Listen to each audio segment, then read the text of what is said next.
If you're digging the 1975, you probably think you're all about the modern, edgy, neon pop magic. But guess what? There's a band from the 80s that did it first. And they did it without all the Instagram posts and red carpet appearances. Meet the Blue Nile. The Scottish trio who perfected the art of sounding cool, lonely and emotionally wrecked long before Matty Healy even picked up a mic. They're the unsung heroes behind the music you can't stop listening to. And honestly, it's about time someone gave them the credit.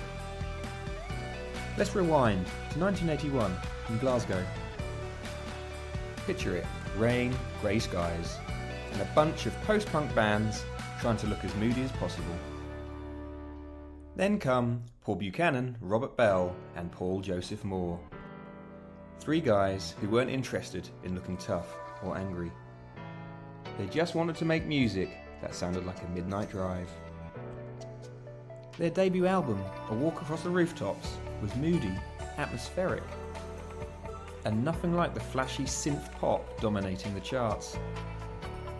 It was the soundtrack for when you're feeling all the feelings, but don't want to talk about it. Naturally, it didn't sell millions. But for those who got it, they really got it. No press, no problem. Here's the thing about the Blue Nile, they didn't play the fame game. While every other band were out there doing cheesy photo shoots and awkward interviews, these guys were like, no, we're good. They barely did press, they didn't tour much. And they had zero interest in making themselves household names. It was all about the music, man. That mysterious vibe was probably a little annoying for their record label, but it was part of what made them cool. And it worked. Their second album, Hats, hit number 12 on the UK albums chart. That's right, an album full of dreamy late-night love songs got more attention than anyone expected. And it's still a classic. If you're ever feeling like you want to text your ex at 3 AM, just throw on the Downward Lights and let Buchanan's voice do the crying for you. What followed was Peace at Last, which took a turn for more acoustic, warm sounds. Some fans were like, what happened to the synths?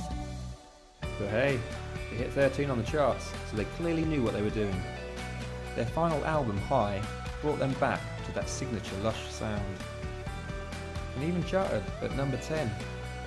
Not bad for a band that barely seemed to exist half the time.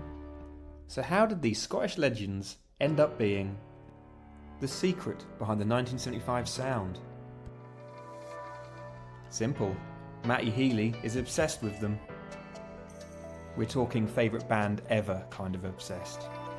You can hear it all over the 1975's music, especially with the dreamy synths and late night vibes.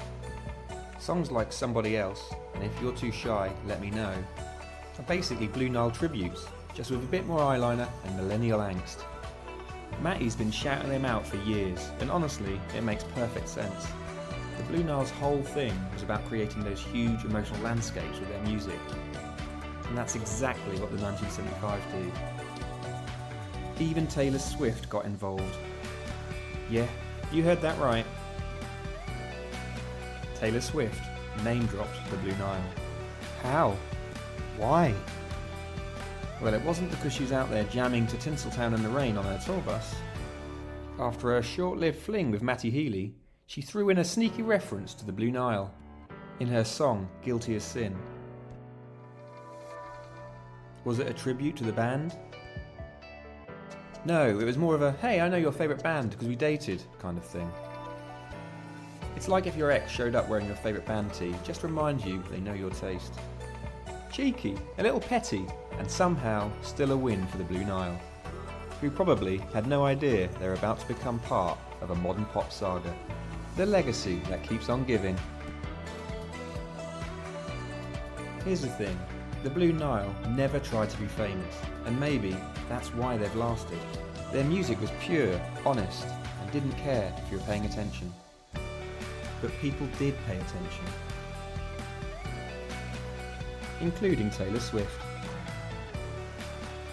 The Blue Nile made 4 albums over 20 years, each one sounding like it was meant to play on a rainy night, and they never really looked back. Now, thanks to Matty Healy name-dropping them every chance he gets, and even Taylor Swift sneaking them into her lyrics, the Blue Nile might finally get the recognition they've always deserved. The 1975 have taken the sound and brought it to the masses, but they didn't invent it. They just found a way to bring a little piece of the Blue Nile's magic to a whole new generation. So next time you're lost in a 1975 track feeling all moody and romantic, give a nod to the Blue Nile. They were out there making music long before Matty was even born. Who knows, with a few more shout-outs from their high-profile fans, the Blue Nile will finally get their name in the spotlight. Whether they want it or not.